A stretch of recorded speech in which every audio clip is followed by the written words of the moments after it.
ಬಾಯಿ ಕಹಿಯಾಗಿದೆ ಅಂದ ಮಾತ್ರಕ್ಕೆ ಅದು ಬೇವು ಅಂತಾನೆ ಯಾಕೆ ಅನ್ಕೋತೀಯ? ಹಾಗ್ಲಕಾಯೋ ಆಗಿರ್ಬೋದಲ್ವಾ? ಆ ಮಗು ಓಡೋಯ್ತು ಅಂದ ಮಾತ್ರಕ್ಕೆ ಅವಳು ಸುಳ್ಳು ಹೇಳ್ತಾ ಇದ್ದಾಳೆ ಅಂತ ನಿಂಗೆ ಹೇಗೆ ಅನ್ಸತ್ತೆ? ಆ ಮಗು 24 ಗಂಟೆ ಅವನ ಬೆನ್ನ ಹಿಂದೆನೆ ಅಪ ಅಪ ಅಂತ ತಿರುಗ್ತಾ ಇರತ್ತೆ. ಅವನನ್ನು ಬಿಟ್ರೆ ಬೇರೆ ಯಾರ ಹತ್ರನೂ ಬರೋದೇ ಇಲ್ಲ ಅನ್ನತ್ತೆ.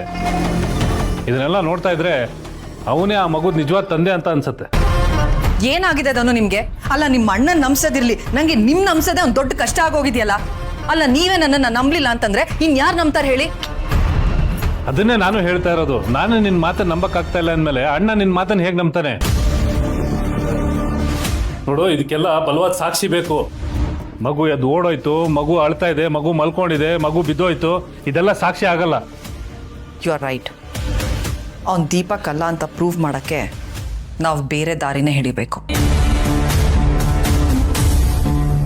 ಅವನು ದೀಪಕ್ ಅಲ್ಲ ಅಂದಮೇಲೆ ಅವನು ಬೇರೆ ಯಾರಾದರೂ ಆಗಿರ್ಲೇಬೇಕಲ್ವಾ? ಇಂದೇ ಡೌನ್ಲೋಡ್ ಮಾಡಿ ಮತ್ತು ನಿಮ್ಮ ನೆಚ್ಚಿನ ಶೋಗಳನ್ನು ಆನಂದಿಸಿ.